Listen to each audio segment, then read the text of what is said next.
ঝোকসা Kamalapur girls school মোড়ে রাসুর দোকানের সবকিছু ঠিক থাকলেও কিন্তু তার ডয়ারে টাকা চুরি হয়ে গেছে বলে এমনটাই দোকানদার বলেন আমি রাত 11টার দিকে দোকান বন্ধ করে বাসায় যাই। বাসায় গিয়ে পরবর্তীতে আমি সবকিছু দোকানে ঠিক থাকে। পরবর্তী দিন সকালে দোকানে এসে কাস্টমারকে বিক্রি করে টাকা ফেরত দিতে গিয়ে দেখি আমার ক্যাশে কোনো টাকা নেই।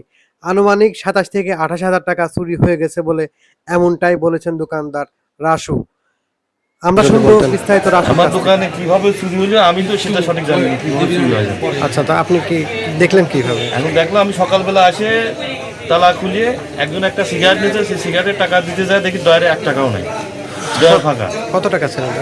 ডয়ারে আনুমানিক 28 থেকে 29 হাজার টাকা ছিল। 28-29 হাজার টাকা। আপনার দোকানে চুরির শাটার ভাঙা অথবা চাতাল এরকম কোনো কিছু? আমার দোকানে কোনো প্রমাণ নাই, শাটার ভাঙা বা তালা খোলা এমন কোনো প্রমাণ নাই। ডয়ারে কি তালা দেওয়া ছিল না? ডয়ারে তালা দেওয়ার ছিল না, মানে খালি একটাই প্রমাণ আছে আমার কাছে, একটাই প্রমাণ দেখিয়ে গেছে, সেটা এই খাতায় লিখে দিয়ে গেছে, খালি এই প্রমাণটা লিখে দিয়ে গেছে। তাছাড়া আমার কাছে আনুমানিক কোনো প্রমাণ নেই। কিছু মনে করিস নি, আমি তোর সব দিয়ে দেবো বলছে। জের সব ফেরত। দেখছিলেন তালা দেওয়া ছিল না? কোনো খোলা, সব তালা দেওয়া আছে, সব ঠিকই আছে।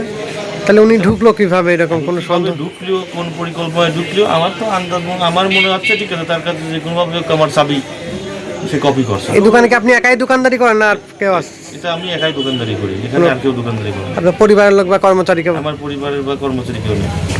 থানায় কি এই বিষয়ে অভিযোগ দিয়েছেন? এখন বিষয় ধরেন আমার মাথায় কোনো কাজ করতে না, কীভাবে টাকাটা নিয়ে আর কীভাবে হবে।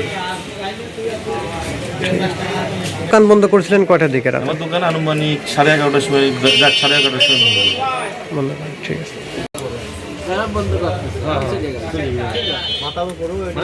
সকালবেলা ধর আসি মানে